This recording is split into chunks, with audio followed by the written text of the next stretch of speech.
Bonjour, je suis le frère, Yedidia Marius Israël. En quoi pourrais-je vous aider? Bonjour, homme de Dieu, j'ai un sujet de prière s'il vous plaît. Je vous en prie, je vous écoute ma sœur. Pasteur, priez pour moi, car je n'arrive pas à me marier.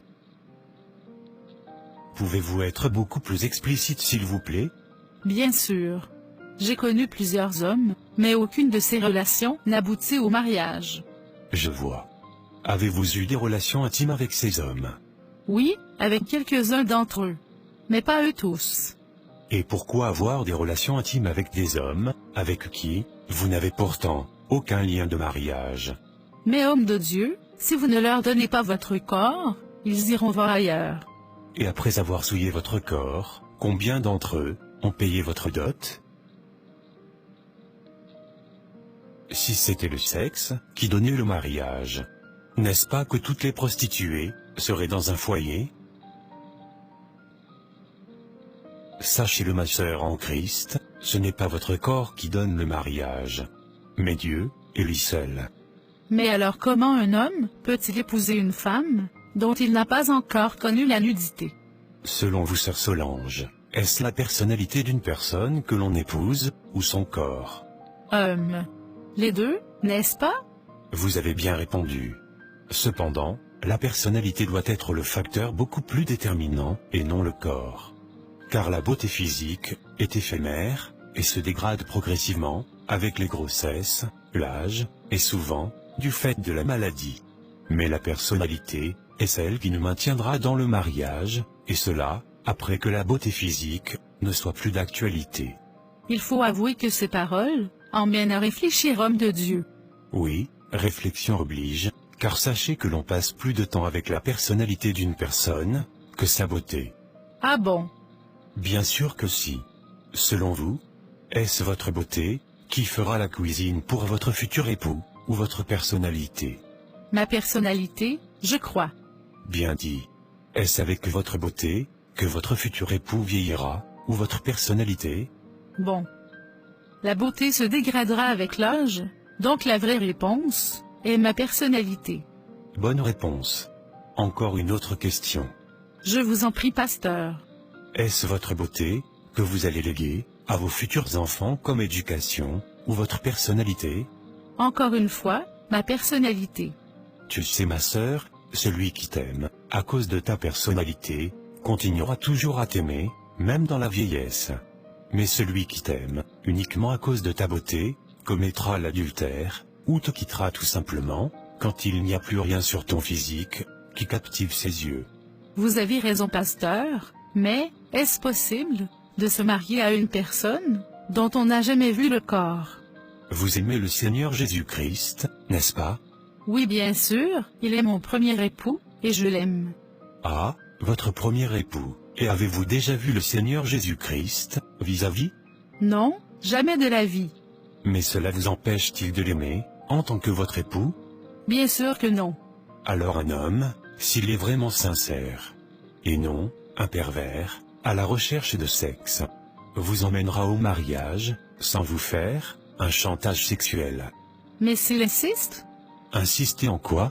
Vous faire pécher? Ou bien insister en quoi? Vous traiter comme un vulgaire objet, que l'on essaie, avant de l'acheter?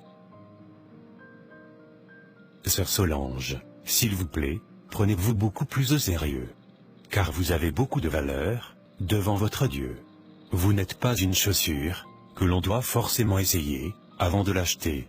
Et même dans un magasin, personne ne veut acheter la chaussure, que tout le monde a essayé, mais bel et bien, celle qui est encore toute neuve, toujours dans son emballage, et sur l'étalage. Mais serviteur de Dieu, il paraît que c'est le sexe qui pimente le couple.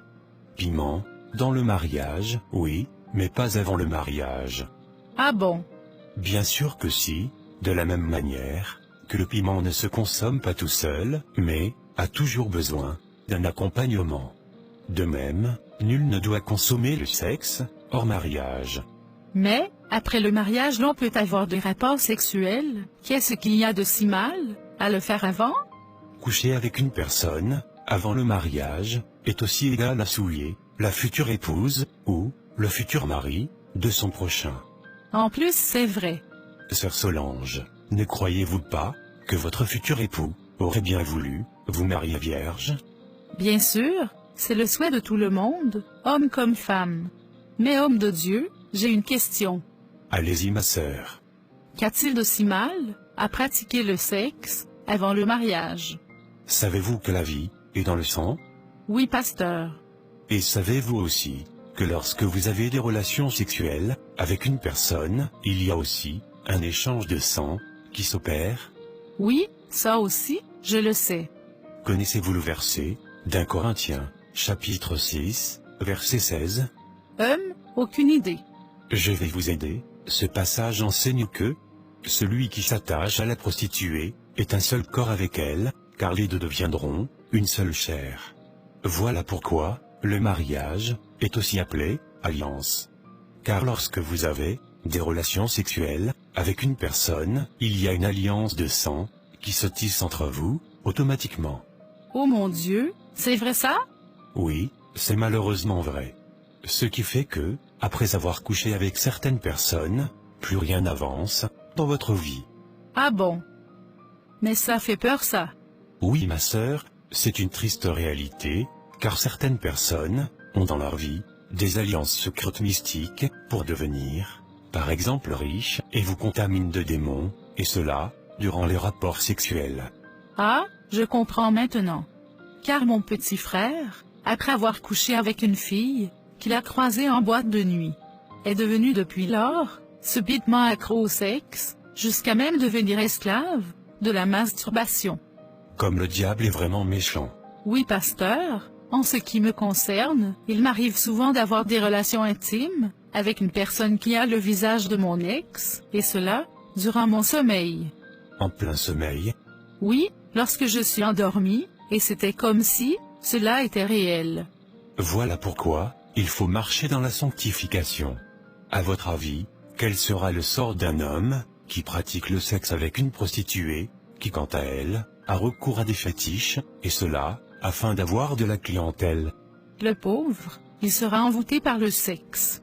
Et si le client envoûté, à son tour, va coucher par exemple, avec sa copine du quartier? C'est sûr qu'elle aussi sera forcément envoûtée, et ainsi de suite. Mais homme de Dieu, j'ai une question. Bien sûr, je vous en prie. Comment se fait-il que malgré les préservatifs, l'on peut toujours se faire infecter d'esprits de démons, et cela, après des rapports sexuels avec un individu? De quel genre de préservatif parlez-vous s'il vous plaît? Est-ce des préservatifs charnels ou des préservatifs spirituels dont vous parlez? Préservatifs spirituels? Non, je voulais tout simplement parler des préservatifs normaux. Ah d'accord. Rassurez-vous, ma question est posée sciemment, puisqu'aucun démon n'est stoppé par les œuvres de la chair. Les préservatifs charnels ne sont utiles que contre les maladies sexuellement transmissibles et non contre les démons sexuellement transmissibles. Et quelle est donc la meilleure manière de se préserver des démons sexuellement transmissibles? Le meilleur préservatif spirituel contre les démons sexuellement transmissibles est la sanctification. Et le meilleur antidote contre les démons en général est d'accepter le Seigneur Jésus-Christ dans sa vie, sans oublier obéir à sa sainte parole. Voilà pourquoi, selon le livre de Jacques, en son chapitre 4, au verset 7, la Bible dit « Soumettez-vous donc à Dieu, résistez au diable, et il fuira loin de vous. » Amen. Homme de Dieu, une autre question s'il vous plaît. Oui, je vous en prie. Mais comment un esprit de démon peut empêcher une personne de se marier? Ah! Violente question, ma sœur.